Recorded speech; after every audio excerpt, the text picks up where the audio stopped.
ఎవరిని వదలని ట్రంప్ పేద నుంచి పెద్దల దేశాల దాకా సుంకాలతో వాణిజ్య యుద్ధానికి తెరలేపిన అమెరికా భారత్పై 26%, చైనాపై 34%, మనపై 27% అదనంగా పడవచ్చని అంచనా.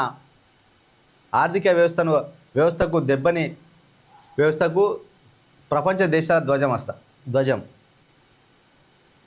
ఇదంతా ఆర్థిక వ్యవస్థకు దెబ్బ అంటుందని చెప్పి ప్రపంచ దేశాల ధ్వజం ఎత్తున్నాయి. మరి ఈ ట్రంప్ అమెరికా అధ్యక్షుడు అయినంత అన్ని వివాదాస్పద నిర్ణయాలు తీసుకుంటున్నాడు. అంటే పాస్పోర్ట్ విషయంలో కానీ, వివిధ దేశాలపైన దిగుమతి చేసుకునే వస్తువులపైన, సుంకాలపైన, వాణిజ్యం పైన ఇంత యుద్ధానికి తెరలేపిండా అంటే నిజంగానే ఆయన నిర్ణయాలన్నీ ఏ విధంగా ఉంటాయంటే ఇంకా అన్ని ఇబ్బంది పెట్టే విధంగా ఉంటాయి, అన్ని ఏకపక్ష నిర్ణయాలు ఉంటాయి, అవి ఎవరు హర్షించే విధంగా ఉండయి అని చెప్పి ఇక్కడ అంటున్నారు. భారత్పై అదనంగా ఇంకెక్కువ పడతారట. అమెరికా నుంచి దిగుమతి చేసుకునే వాటిపై సగటున 52% సుంకాలను భారత్ విధిస్తోందని పేర్కొన్న ట్రంప్ అందులో సగం అంటే 26% సుంకాలను అమలు చేస్తున్నామని వెల్లడించారు. అయితే శ్వేత సౌధం పత్రాల ప్రకారం 77% సుంకాలు భారత్పై అదనంగా పడనున్నాయని చెప్పి అంటున్నారు. మనం అమెరికా నుంచి దిగుమతికి ఇక్కడ చేసుకునే వస్తువులపైన 52% పన్ను విధిస్తున్నాం కాబట్టి వాళ్ళు 27%గా పన్ను వసూలు చేసే అవకాశం ఉంది. ఇంకా ఎక్కువ కూడా వసూలు చేస్తారా అంటే వసూలు చేసే అవకాశాలు ఉన్నట్టుగా కనిపిస్తున్నాయి. ఇక ప్రమాదంలో అమెరికన్ వర్సిటీల స్వేచ్ఛ అంటూ ఇక్కడ ఎంఎల్ నరసింహారెడ్డి ఇక్కడ వార్త ఇవ్వడం జరిగింది. ఈ మొత్తానికైతే ఆర్థికవేత్త సంజయ్ రెడ్డి ఈనాడుతో మాట్లాడిన మాటలు ఇవన్నీ. ఆ దేశంలో రాష్ట్రాల ప్రభావాన్ని తగ్గించేందుకే విద్యా విభాగం రద్దు, ట్రంప్ విధానాలతో నష్టాలు అపారం, పలు వ్యవస్థల మౌలిక సూత్రాలపై ఆయన దాడి చేస్తున్నారు, ఉన్నత విద్య ఉద్యోగాల కోసం అమెరికా వచ్చే వారిపై తీవ్ర ప్రభావం, వివిధ దేశాలను దారికి తెచ్చుకునే వ్యూహంలో భాగమే సుంకాలు అంటూ సో మొత్తానికైతే అగ్రరాజ్యం ఆధిపత్యం చేయడం కోసం, వాళ్ళ జుట్టు వీళ్ళ చేతిలో పట్టుకోవడం కోసం సుంకాలను విధిస్తూ ఆ దేశాలను కంట్రోల్ చేస్తూ చెప్పు చేతుల్లో తీసుకోవడానికి చేసే ఒక ప్రత్యామ్నాయ ప్రయత్నమే ఈ యొక్క వాణిజ్య సుంకాల పెంపుదల.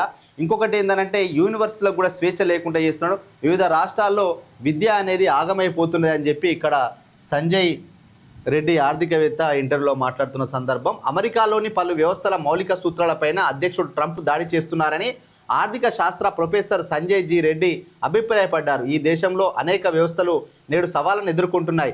దశాబ్దాలుగా చట్టాల పరిధిలో పనిచేస్తున్న ఆ వ్యవస్థలు రాజీ పడాల్సిన పరిస్థితి తలెత్తింది. విశ్వవిద్యాలయాల స్వేచ్ఛ ప్రమాదంలో పడింది. ఫెడరల్ వ్యవస్థలో రాష్ట్రాల ప్రభావాన్ని తగ్గించేందుకే విద్యా విభాగాన్ని ట్రంప్ ప్రభుత్వం రద్దు చేసింది.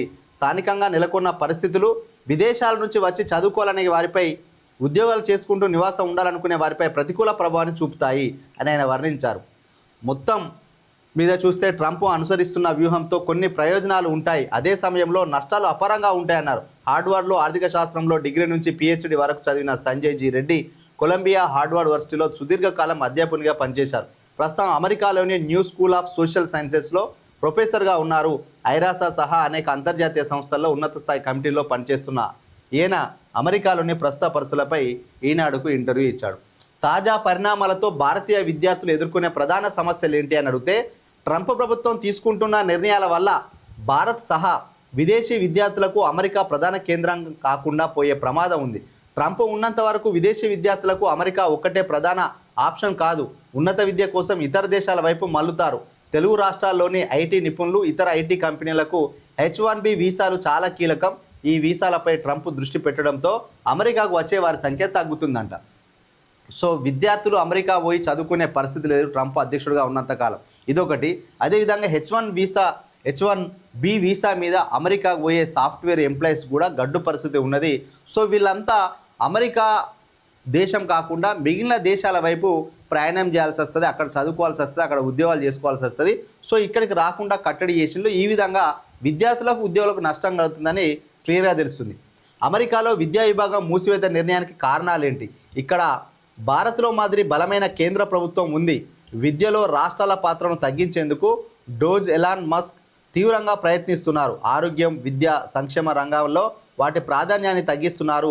చాలా వ్యతిరేకత వ్యక్తం అవుతుంది అంటూ ఇట్లా విద్యపైన అయ్యే స్వేచ్ఛను తీసేస్తూ, రాష్ట్రాలకు విద్యపైన ఉన్న స్వేచ్ఛను తీసేస్తూ గట్టిగా ఉక్కుపాదం మోపుతూ ఇక విద్యను నాశనం చేసే పని చేస్తున్నారట. దాంతోపాటు ఆరోగ్యం, సంక్షేమం అంటే ఫ్రీగా ఇచ్చే సంక్షేమాలు కట్ అవుతున్నాయి, విద్యకు పెట్టే ఖర్చు తగ్గుతుంది, ఆరోగ్యాన్ని పెట్టే ఖర్చు. ఈ 3 రంగాలు అసలు నిజంగా చాలామంది పేదవాళ్ళను ధనికులు చేయాలంటే ప్రభుత్వం విద్య, ఉద్యోగ, సంక్షేమం, అదేవిధంగా వైద్యం ఇట్లాంటివి కల్పించాలి. కానీ అమెరికా లాంటి అగ్రరాజ్యమే విద్య ఫ్రీగా ఇయ్య అంటుంది, వైద్యాన్ని ఫ్రీగా అంటుంది, సంక్షేమ పథకాలు కూడా ఫ్రీగా ఇయ్య అంటుంది. అంటే అగ్రరాజ్యాలు ఎందుకు ఇట్లా చేస్తున్నాయి అంటే భవిష్యత్తులో ఆ దేశ ప్రజలు రోడ్డు పైన అడుక్కు తినే పరిస్థితి రావద్దు అనుకుంటే ఎవరికి వాళ్ళు సంపాదించుకోవాలి, బయటోళ్ళు ఇక్కడికి ఎవరు రావద్దు, వేరే దేశాల నుంచి వచ్చే వస్తువులపైన ఎక్కువ పన్ను వేస్తే ఆ దేశానికి ఆర్థిక వ్యవస్థ తోడ్పడవుతుంది. బయటి వాళ్ళు విద్యార్థులు రాకపోవడం వల్ల ఉద్యోగులు రాకపోతే ఏమవుతుందంటే ఇక్కడ ఉన్న వాళ్ళకి అన్ని అవకాశాలు వస్తాయి కాబట్టి ఆ అవకాశాల కోసమే